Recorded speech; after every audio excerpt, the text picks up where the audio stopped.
Type 2 হচ্ছে উপসর্গ প্রত্যয় ও সমাসসাধিত শব্দ। তাহলে দেখো আমাদের প্রথম প্রশ্নটা কি দেওয়া আছে, কোন শব্দটি শেষে যুক্ত হয় না, অর্থাৎ কোনটা শেষে যুক্ত হয় না সেটা আমাদের প্রশ্ন। আমরা জানি প্রত্যয় সবসময় শব্দের শেষেই যুক্ত হয়, বিভক্তিও শেষে যুক্ত হয়, শব্দের বলকও শব্দের শেষে যুক্ত হয়, শুধুমাত্র উপসর্গ যেটা হচ্ছে প্রিফিক্স সেটা সবসময় শব্দের শুরুতে যুক্ত হয়ে থাকে। কোনটি সাধিত শব্দ, এখানে কোনটা সাধিত শব্দ, গাছ, পরিচালক, মাছ নাকি চাঁদ? পরিচালককে ভাঙলে আমরা পরিযোগ চালক পাই, তার মানে এটাই হচ্ছে আমাদের সাধিত শব্দ।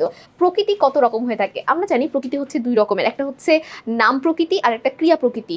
নাম প্রকৃতি মূলত তদ্ধিত প্রত্যয়ের সাথে বসে, ক্রিয়া প্রকৃতি কৃত প্রত্যয়ের সাথে বসে, ঠিক আছে? তাই এটা উত্তর হবে দুই রকম।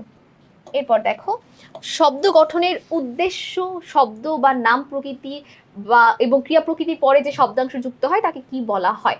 অর্থাৎ শব্দ গঠনের উদ্দেশ্যে, ঠিক আছে, নাম প্রকৃতি বা ক্রিয়া প্রকৃতির সাথে যেটা যুক্ত হয় সেটাকে বলা হয় প্রত্যয়। মাত্র আমি বললাম নাম প্রকৃতির সাথে হয় তদ্ধিত প্রত্যয়, ক্রিয়া প্রকৃতির সাথে হয় কৃত প্রত্যয়, তাহলে প্রত্যয় আমাদের সঠিক উত্তর।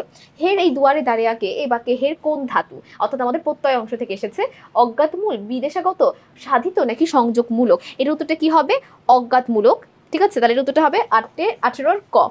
তো আশা করি এই টাইপটা করার পর তোমাদের আর উপসর্গ প্রত্যয় বা সাধিত শব্দ কি এগুলো নিয়ে আর কোনো সমস্যা হবে না। মূলত উপসর্গ প্রত্যয় যুক্ত হলে সেটা সাধিত শব্দ হয়ে যায়। তো সকলকে অসংখ্য ধন্যবাদ। আসসালামু আলাইকুম, আল্লাহ হাফেজ।